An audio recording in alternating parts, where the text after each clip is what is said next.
தமிழக மக்கள் அனைவருக்கும் எனதே வணக்கம். லாஸ்ட் ஒரு 2 நாட்கள் வெறும் ஒரு 2 வீடியோ தான் போட்டேன். அதை வந்து நாம் தமிழர் கட்சி வந்து இந்த மாதிரி பணம் வாங்கிட்டு பேசிகிட்டு இருக்காங்க, இந்த மாதிரி தொடர்ந்து இது பண்ணுறாங்க அப்படின்னு சொல்லிட்டு ஒரு 2 வீடியோ போட்டேன். ஆதாரம் கேட்டாங்க, அதுக்கான ஆதாரத்தை நான் கொடுத்துட்டேன். ஆக்சுவலாக இன்றைக்கி காலையில் நானும் என் அண்ணனும் சர்ச்சுக்கு போயிட்டு வீட்டுக்கு வரும்போது திருப்பி எங்கள் அம்மாவை கூப்பிட்டு நாங்கள் சர்ச்லேருந்து வீட்டுக்கு வரும்போது ராஜாபுரம்னு சொல்லிட்டு நம்ம அந்த வேர்டை சொல்லக்கூடாது, படிச்சிருக்கோம் எல்லாம் இது பண்ணியிருக்கோம், இந்த மாதிரி அவங்கள மாதிரி அநாகரிகமாக பேசக்கூடாது. ராஜாபுரம்னு சொல்லிட்டு நாம் தமிழர் கட்சியை சார்ந்த உறுப்பினர், ப்ளஸ் அதை தாண்டி அவங்களோட மனைவியாக யாருன்னு தெரில, இன்னொரு லேடி ஒருத்தங்க, அவங்களுக்கு கூட இன்னொருத்தவங்க வந்து ரூபன் சொல்லிட்டு கல்லுக்கூட்டத்தை சார்ந்த நாம் தமிழர் கட்சியை சார்ந்த கவுன்சிலர். இந்த கும்பல் என்ன பண்ணியிருக்காங்க, வீட்டுக்கு வந்து எங்கள் அப்பா கிட்ட பேசுறதுக்குன்னு வந்திருக்காங்க. ஆனால் இல்லைன்னா பேசுறதுக்கு தான். அப்படி எங்கள் அப்பாவும் மரியாதையாக, எங்கள் அப்பா வந்து ஊரில் காங்கிரஸ் கட்சியை சார்ந்த பேரூராட்சி தலைவராக இருக்கார். ஸோ லைக் நம்ம பொறுப்பில் இருக்கோம், நம்ம பொறுப்பாக நம்ம வந்து செயல்படணும் அப்படிங்கிறதுக்காக சரி எதுக்கு வீட்டுக்குள்ளே வந்து நீங்கள் பேசுங்க அப்படின்னு சொல்லிட்டு வீட்டுக்குள்ளே வாங்கன்னு சொல்லிட்டு வீட்டுக்குள்ளே வச்சு தான் நாகரிகமாக ட்ரீட் பண்ணி பேசுகிறாங்க. பேசும்போது நான் யதார்த்தமாக நானும் அண்ணனும் அம்மாவும் காரில் வந்து இறங்கிட்டு ராஜாபுரம் பார்த்துட்டு என்ன தம்பி வந்துட்டியா அப்படின்னு சொல்லிட்டு வந்து கார்லேருந்து கூப்பிட்டு என்ன பிரச்சனை அப்படின்னு சொல்லிட்டு, இல்லை தம்பி பேசுகிறதுக்கு தான் அப்படின்னு சொல்லிட்டு சரி வீட்டுக்குள்ளே போகும்போது இவங்க எப்படி கதையை கொண்டு வராங்கன்னா, உள்ளே இருந்தது நாம் தமிழர் கட்சியை சார்ந்த கவுன்சிலர், நாம் தமிழர் கட்சியை சார்ந்த இந்த ராஜாபுரம் இந்த பொறுக்கிகள்லாம் உள்ளே இருந்தாங்க.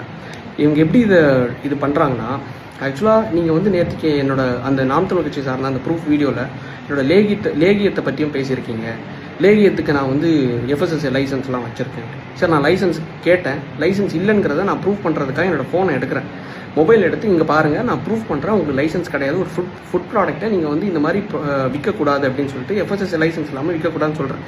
ஆக்சுவலாக நாம் தமிழர் கட்சி விமர்சிச்சதுக்காக நான் ஒரு 20 செகண்ட் பேசின ஒரு வீடியோ, அவனோட அந்த லேகியம் விற்கிற வீடியோவை எடுத்துகிட்டு வந்து கையில் ஒரு பேக்கில் அரிவாள் கத்தி, அதை தாண்டி வந்து இன்னொரு வெட்டருவா, இது எல்லாத்தையும் கையில் வச்சுட்டு எகிரி வந்து நடிக்கிறாப்புல அந்த வீடியோ நான் எல்லாம் ரிலீஸ் பண்ணியிருக்கேன். ப்ளஸ் அதை தாண்டி எங்கள் அப்பாவை தலையில், எங்கள் அம்மாவுக்கு உண்மையாக சொல்கிறேன், யூட்ரஸில் பிரச்சனை ப்ராப்ளம், வயிற்றில் மிதித்து, எங்கள் பாட்டியை மிதித்து, அண்ணனை அடித்து, அவனுக்கு இன்னும் ஒரு 2 வீக்ஸில் என்கேஜ்மெண்ட், அண்ணனை அடித்து, இது பாருங்களேன் இந்த இடத்துல என்ன பண்ணி வச்சுருக்கான் அப்படின்னு பாருங்களேன்.